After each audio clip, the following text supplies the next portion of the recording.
సుమన్ టీవీలో మీ business promotions కోసం ఈ కింది నెంబర్ను సంప్రదించగలరు.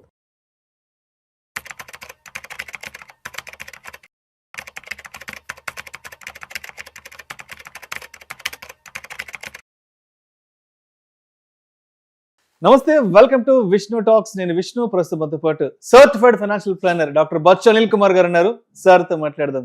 అనిల్ గారు నమస్తే సార్. నమస్తే విష్ణు గారు. ఈ వీడియోలో కాస్త డీటెయిల్ గా మల్టీ బ్యాగర్ స్టాక్స్ గురించి మాట్లాడుకుందాం. చాలా మంది మల్టీ బ్యాగర్ అయిపోయిన తర్వాత చెప్తుంటారు, ఇది అప్పుడు 10 రూపాయలు 20 రూపాయలు ఉండే, ఇవాళ 1000 రూపాయలకి వచ్చింది, 2000కి వచ్చింది, మల్టీ బ్యాగర్ అయిపోయింది అని చెప్తుంటారు. దానికి కొంతమంది కింద కామెంట్స్లో అడుగుతుంటారంటే, సార్ ఇది మల్టీ బ్యాగర్ అయిపోయిన తర్వాత మీరు మాట్లాడుకోవడం కాదు, ఇది మల్టీ బ్యాగర్ కాకముందే మాట్లాడుకుంటే అది కదా గొప్పతనం. ఇది 10 రూపాయలు ఉన్నప్పుడు 15 రూపాయలు ఉన్నప్పుడు అప్పుడు ఎక్స్పెక్ట్ చేసేదన్నా చెప్తే అర్థం ఉంది, కానీ ఇది ఆల్రెడీ పెద్ద ప్రైస్కి వచ్చేసి ఇప్పుడు మల్టీ బ్యాగర్ అయిపోయిందని ఇప్పుడు మాట్లాడుకుంటే అర్థం లేదు కదా అని చాలా మంది అంటుంటారు. అసలు ఒక స్టాక్ అనేది భవిష్యత్తులో మల్టీ బ్యాగర్ కాబోతోంది అని ఎలా, అంటే ఎటువంటి పారామీటర్స్ని దృష్టిలో ఉంచుకొని మనం దాన్ని కనిపెట్టగలమంటారు? ఎలా పసిగట్టాలి ఈ స్టాక్కి భవిష్యత్తులో మల్టీ బ్యాగర్ అయ్యే లక్షణాలు ఉన్నాయని ఎలా కనిపెడతాం? అండ్ ఒకవేళ మీరైతే దాన్ని ఎలా స్క్రీనింగ్ చేస్తారు? తప్పకుండా, వెరీ గుడ్. అంటే యాక్చువల్లీ ఏంటంటే హైండ్ సెట్ అందరూ చెప్పగలుగుతారు, అయిపోయాక అది బాగుండింది ఇది బాగుండింది అని చెప్పడం అనేది ఈజీ.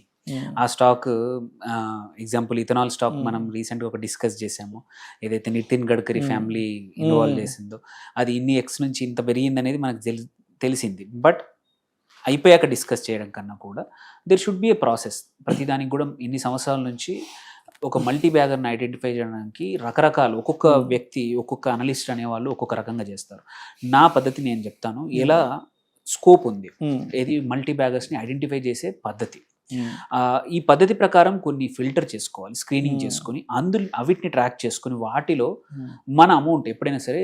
ఇంకొకటి ఏంటంటే ముందే చెప్తున్నాను, ట్రిక్ కూడా చెప్తున్నాను. సపోజ్ మీ ట్రేడింగ్ క్యాపిటల్ ఒక 10 లక్షలు ఉందనుకోండి, అందులో ఒక 2-3 లక్షలు 70 లక్షలు కోర్ పోర్ట్ఫోలియోలో అలా ఉంచండి. మంచి మీకు గ్రోత్ మీరు అనలైజ్ చేసి స్ట్రాంగ్ ఫండమెంటల్స్ మీకు అనుకున్న ప్రకారం ఉంచండి. బట్ ఒక 20-30% మాత్రం ఏంటంటే ఒక శాటిలైట్ రిస్క్ తీసుకునే వాళ్ళు చాలామంది చేసే పద్ధతి. సో కొంచెం రిస్క్ అంటే ఇప్పుడు ఇందులో మల్టీ బ్యాగర్ ఒక 5 కంపెనీలు ఐడెంటిఫై చేస్తే 5 ఇన్వెస్ట్ చేస్తే 1-2 సక్సెస్ అయినా మీరు మూన్ షాట్ అనమాట. అది లాంగర్ ఒక్కటి చాలు, మిగిలిన వాటి పెరగకపోయినా కవర్ చేసే షార్ట్ అట్లాంటి ఇన్వెస్ట్మెంట్ అనమాట. సో మల్టీ బ్యాగర్ ఇలా ఐడెంటిఫై చేసుకుని 4-5 మీకు మేజర్ అమౌంట్లో మొత్తం పెట్టొద్దు. అది ఇంకో పెద్దగా తప్పు చేసాం ఏంటంటే చాలామంది ఇట్లాంటి స్క్రీనర్లు కానీ ఇట్లాంటివి వాడి మొత్తం తీసుకెళ్ళి మల్టీ బ్యాగర్లో పెడతారు. తర్వాత అవి పెరగచ్చు. బికాస్ ఫస్ట్ థింగ్, మనం ఒక కంపెనీ మల్టీ బ్యాగర్కి ఐడెంటిఫై చేసినామన్నప్పుడు అది మార్కెట్ ఇంకా డిస్కవర్ చేయలేదు, అండర్ వాల్యూడ్ ఉంది కాబట్టే చేసాం. అది ఎప్పుడవుతుందో తెలియదు, అయ్యాక ఎన్ని రోజులు పడుతుందో తెలియదు. ఎగ్జాంపుల్ తీసుకుంటే ఈ జోహో అనే కంపెనీ 20 సంవత్సరాల నుంచి మార్కెట్లో ఉంది. వాటి ప్రోడక్ట్స్ ఎప్పటి నుంచో ఉన్నాయి. బట్ లాస్ట్ వీక్ వాళ్ళు మన రైల్వే శాఖ మంత్రి ఒక చిన్న, నేను జోహో ప్రోడక్ట్స్ వాడుతున్నాను, ఇండియనైజ్డ్ కంపెనీ, ఇండియన్ ప్రోడక్ట్స్ అన్ని మైక్రోసాఫ్ట్ ఆఫీస్ కన్నా కూడా వీళ్ళ ప్రోడక్ట్స్ చాలా బాగా ఉన్నాయని చెప్పారనమాట. చెప్పగానే వాళ్ళ మెసెంజర్ ఏదైతుందో అరకొట్టాయి అని కొత్త మెసెంజర్, వాట్సాప్కి substitute, with in no time 1000 times ఎక్కువగా లాగిన్ అంటే డౌన్లోడ్స్ అయిపోయింది. సో అంటే నీకు అంటే ఆ ప్రోడక్ట్ బాగా ఉంది, వాళ్ళు చేస్తూ ఉన్నారు కాన్స్టెంట్, బట్ డిస్కవర్ అయ్యి వైరలైజ్ అవ్వడానికి ఎప్పుడో తెలియదు. Same with the stock also. ఒక స్టాక్ అండర్ వాల్యూడ్ ఉంటుంది, మంచి నంబర్స్ ఉంటాయి, బట్ మార్కెట్ డిస్కవర్ చేయనంత వరకే అండర్ వాల్యూడ్. ఒక్కసారి ఎప్పుడు వస్తుందో తెలియదు.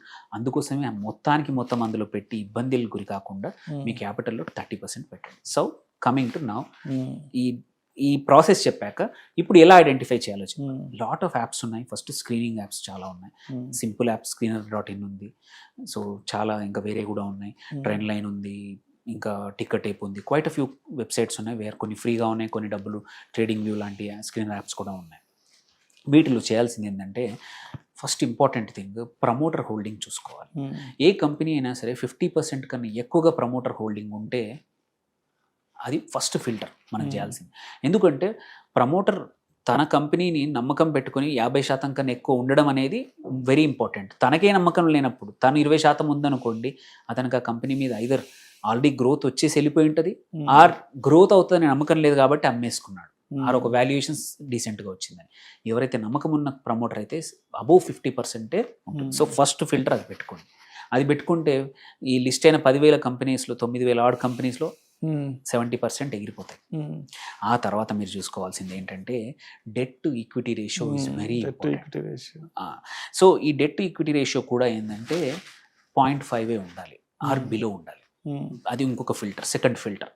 సో అంటే డెట్ తక్కువగా ఉండి ఈక్విటీ రేషియో అనేది చూసుకుంటే తక్కువగా ఉంటే ఏంటంటే లో డెట్ ఇండికేట్స్ ఏంటంటే ఫైనాన్షియల్ స్టెబిలిటీ ఉన్నట్టు ఆ కంపెనీకి, and at the same time resilience ఉన్నట్టు. అవసరం వస్తే సడన్గా ఏదైనా మంచి గ్రోత్ ఆపర్చునిటీ వచ్చినా డెట్ ఆల్రెడీ తక్కువ ఉంది బుక్స్లో కాబట్టి అవసరానికి తీసుకొని కూడా పెరిగే అవకాశాలు ఉంటాయి. ఆల్రెడీ డెట్ ఎక్కువ ఉంటే సడన్గా డిమాండ్ వచ్చినా తట్టుకోలేదు.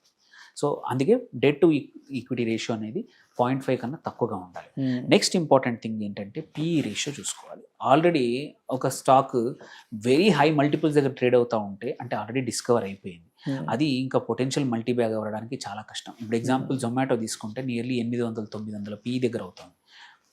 అది అదృష్టం కాదు, ఎంతో పెద్ద అంటే పెద్ద లక్ అయితే తప్ప మీకు అది ఇంకా పెరుగుతుందనే నమ్మకం లేదు, ఎందుకంటే ఆల్రెడీ అంత ఎక్స్లో. సో ఐడియల్గా ఏంటంటే పిఈ 26 లోపల ఉండాలి.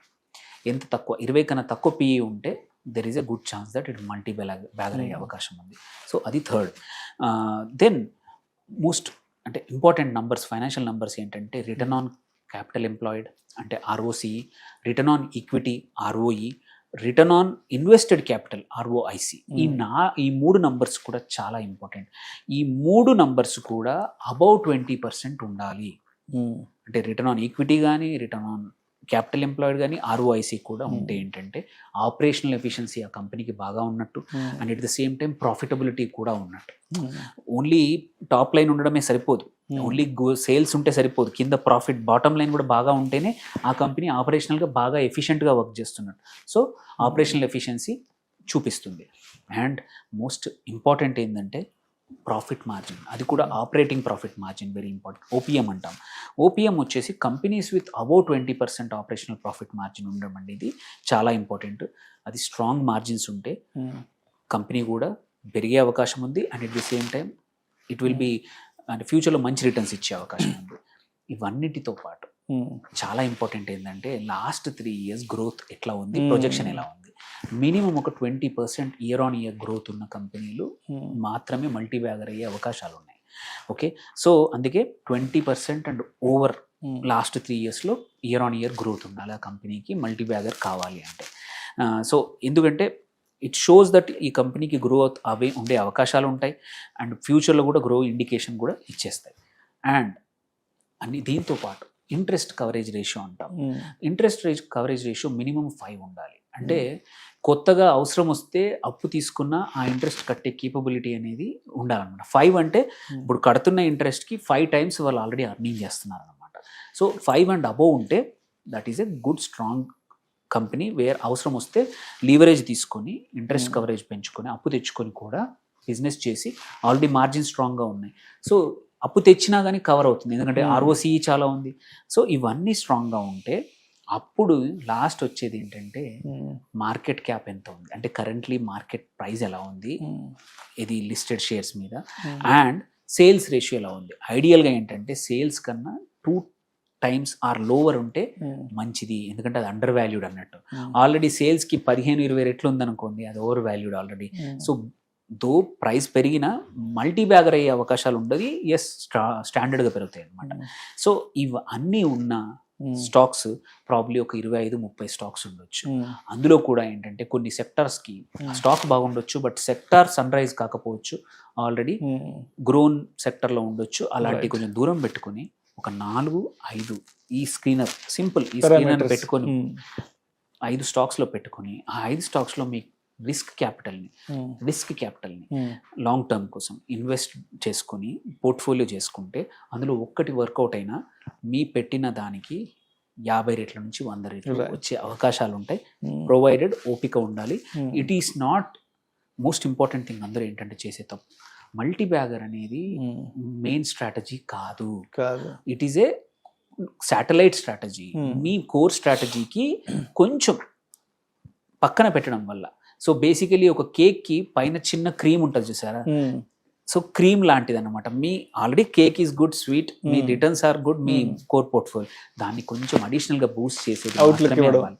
అంతే తప్ప సో దీన్ని మెయిన్ స్ట్రాటజీగా పెట్టుకొని అన్ని ఇదే హంట్ చేసి అన్ని మల్టీ బ్యాగర్ లో పెడతానంటే మాత్రం ఇబ్బందులు పడతాము. డబ్బులు అవసరం వచ్చినప్పుడు పెరక్కపోతే స్టక్ అవుతుంది. Thank you sir, thank you so much Anil garu. Thank you. ఒక మల్టీ బ్యాగర్ స్టాక్ ని ఐడెంటిఫై చేయడానికి టెక్నికల్ గా ఎలాంటి పారామీటర్స్ ని మనం దృష్టిలో ఉంచుకోవాలి అనే అంశం గురించి చాలా చక్కగా తెలియజేశారు. Thank you so much sir.